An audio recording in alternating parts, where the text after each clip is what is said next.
Good morning everyone. Welcome to study with Aastha YouTube channel. यदि आप channel पर पहली बार विजिट किए हों तो चैनल को सब्सक्राइब ज़रूर कर लीजिए, साथ में बेल आइकन को प्रेस कर लीजिए ताकि हमारी सभी वीडियोस के रेगुलर नोटिफिकेशन आपको मिलते रहें। आइए आज के समाचार पत्रों में क्या कुछ खास है डालते हैं एक नज़र। रिलायंस इंडस्ट्रीज़ ने बुधवार को कहा कि जियो ने भारत में निर्मित 5G समाधान विकसित किया है। इसे अगले साल से उपयोग में लाया जा सकता है। कंपनी देश को 2G मुक्त बनाने के लिए गूगल के साथ मिलकर सस्ते स्मार्टफोन बनाएगी। रिलायंस की 43वीं वार्षिक आम सभा में कंपनी के चेयरमैन मुकेश अंबानी ने कहा, जियो का लक्ष्य भारत को 2G मुक्त बनाना है। उन्होंने कहा, भारत अब 5G के दरवाजे पर खड़ा है। ऐसे में 2G फीचर फ़ोन का इस्तेमाल करने वाले देश के 35 करोड़ से अधिक लोगों का स्थानांतरण सस्ते स्मार्टफोन पर करने की ज़रूरत है।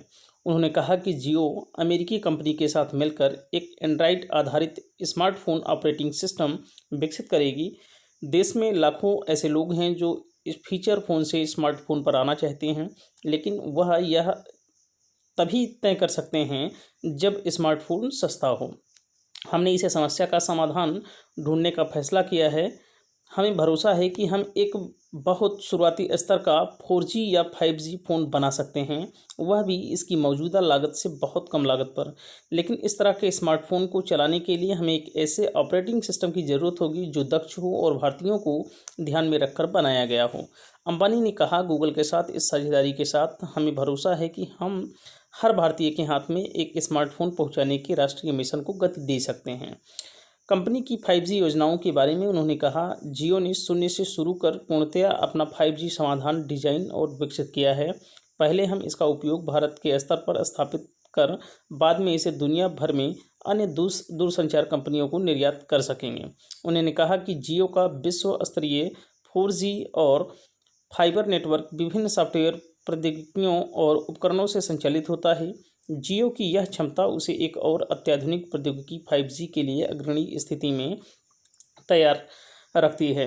उन्होंने कहा कि यह परीक्षण के लिए तैयार है। अगले साल जितनी जल्दी 5G स्पेक्ट्रम उपलब्ध होगा, हम इसका प्रायोगिक परीक्षण शुरू कर देंगे। अंबानी ने कहा, जियो प्लेटफॉर्म ने 20 से अधिक स्टार्टअप कंपनियों के साथ मिलकर 4G, 5G क्लाउड कंप्यूटिंग उपकरण और operating system, big data, artificial intelligence, blockchain, स्वाभाविक तरीके से भाषा की समझ और कंप्यूटर दृष्टिकोण इत्यादि प्रौद्योगिकी से जुड़ी विश्व स्तरीय क्षमताओं को विकसित किया है। इन प्रौद्योगिकियों का इस्तेमाल कर हम मीडिया, वित्तीय सेवा, ई-वाणिज्य, शिक्षा, स्वास्थ्य, कृषि, स्मार्ट सिटी, स्मार्ट विनिर्माण और स्मार्ट परिवहन जैसे विभिन्न क्षेत्रों के लिए समाधान उपलब्ध करा सकते हैं। उन्होंने कहा कि हमने डिजिटल कनेक्टिविटी की वृद्धि के लिए 5 प्रमुख क्षेत्रों का चुनाव किया है। ईरान में चीन द्वारा बड़े निवेशी संबंधी वादों के बावजूद भारत ने चाबहार जाहेदान रेल परियोजनाओं में अपनी भागीदारी पर उम्मीद नहीं छोड़ी है। चीन की चाल के फेल करने के लिए कूटनीतिक स्तर पर जवाब देने की तैयारी की गई है। भारत का मानना है कि परियोजना में उसका रास्ता खुला हुआ है। मौजूदा हालात के चलते काम में कुछ सुस्ती जरूर आई है, लेकिन जल्द ही भारत अपनी भागीदारी सुनिश्चित करेगा।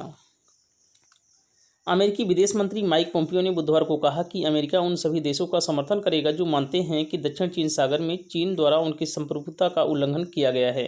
पोम्पियो के बयान से दक्षिण चीन सागर क्षेत्र में चीन के विस्तारवादी रवैये के खिलाफ आवाज़ को मजबूती मिली है।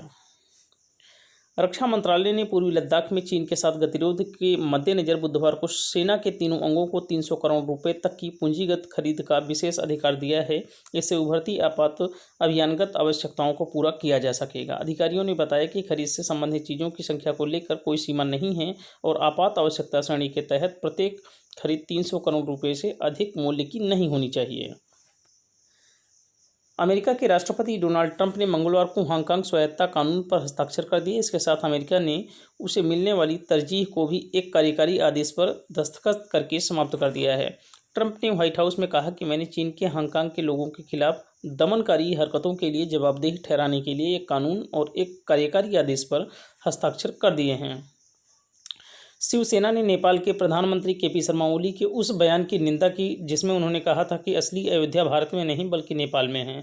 पार्टी ने बुधवार को आक्रोश व्यक्त करते हुए कहा कि चीन के गुलाम ओली यह दावा भी कर सकते हैं कि मुगल शासक बाबर नेपाल का था। शिवसेना ने अपने मुखपत्र सामना के संपादकीय में लिखा कि भगवान राम पूरी दुनिया के हैं, लेकिन उनकी जन्मस्थली अयोध्या केवल भारत की है। यह भी लिखा कि अगर भगवान राम आज नेपाल में होते तो जिस तरह उन्होंने रावण को मारकर पापों का अंत किया, वैसे ही वह हिंदू द्रोही ओली के मामले को न्याय करते हैं। साइबेरिया में पड़ रही भारी गर्मी के पीछे वैज्ञानिकों ने ग्रीन हाउस गैसों के बढ़ते वैश्विक उत्सर्जन को जिम्मेदार ठहराया है। जलवायु वैज्ञानिकों के शोध में कहा गया है कि यह भयानक गर्मी मानव जनित है, प्राकृतिक नहीं। यदि वैश्विक उत्सर्जन में भारी बढ़ोतरी नहीं होती तो किसी भी रूप में साइबेरिया के तापमान में 2 डिग्री से ज़्यादा की बढ़ोतरी नहीं होती। पीपी सोर्सेंस इंस्टीट्यूट ऑफ ओशियनोलॉजी और रूसी विज्ञान अकादमी सहित अन्य शोधकर्ताओं ने कहा कि आर्कटिक के लिए 38 डिग्री का रिकॉर्ड तापमान दुनिया के लिए खतरे की घंटी है।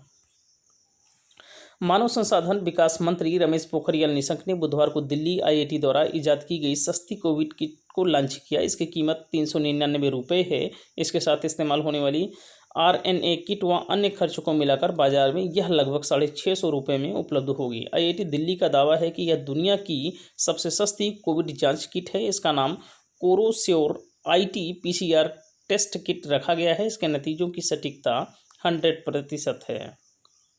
अमेरिका में विरोध के बीच ट्रंप प्रशासन ने विदेशी छात्रों से संबंधित नई वीज़ा नीति रद्द करने की घोषणा की। अमेरिका की घोषणा से 2 लाख भारतीयों समेत कई अंतर्राष्ट्रीय छात्रों को राहत मिली है। नए छात्र वीज़ा दिशा निर्देशों के तहत आव्रजन विभाग ने कहा था कि उन विदेशी छात्रों को देश छोड़ना होगा जिनके विश्वविद्यालय ऑनलाइन कक्षाएँ ही देंगे। राजस्थान के रण में रस्साकसी जारी है। गहलोत सरकार ने बुधवार को किलेबंदी मजबूत की। सचिन पायलट समेत 19 बागी विधायकों को अयोग्य ठहराए जाने का नोटिस जारी किया है। उधर कांग्रेस नेताओं ने पायलट से परिवार में वापस आने की अपील भी की थी। इस बीच पायलट ने साफ किया कि वह भाजपा में शामिल नहीं होंगे। कांग्रेस के मुख्य सचेतक डॉक्टर महेश जोशी की याचिका पर बुधवार को विधानसभा स्पीकर ने बागियों को नोटिस जारी किया। स्पीकर विधायकों के जवाब को संतुष्ट नहीं हुए तो उनकी सदस्यता जा सकती है। विधायकों से कहा गया है कि वे अपने लिखित जवाब 3 दिन में पेश करें। याचिकाएं 17 जुलाई को दोपहर 1 बजे स्पीकर के सामने रखी जाएंगी। सचिन पायलट ने बुधवार को कहा कि वह भाजपा में शामिल नहीं हो रहे हैं। उन्होंने कहा, मैंने कांग्रेस को राजस्थान की सत्ता में वापस लाने में बहुत मेहनत की है। इस तरह की अफवाहें मेरी छवि खराब करने के लिए फैलाई जा रही हैं।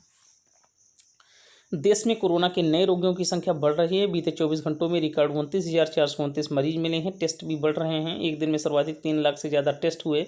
टेस्ट ज़्यादा होने से मरीज भी बढ़े हैं। बावजूद इसके बुधवार के नमूनों के पॉजिटिव होने की दर में गिरावट का रुझान दर्ज किया गया है।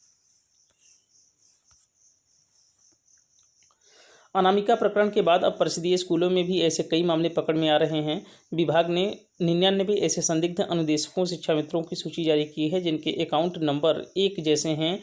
जिलों से जांच का रिपोर्ट मांगी गई है। झांसी में 13 अनुदेशकों का मानदेय एक ही खाते में जा रहा है। ये मामले बड़ा गांव व बंगरा ब्लॉक के हैं।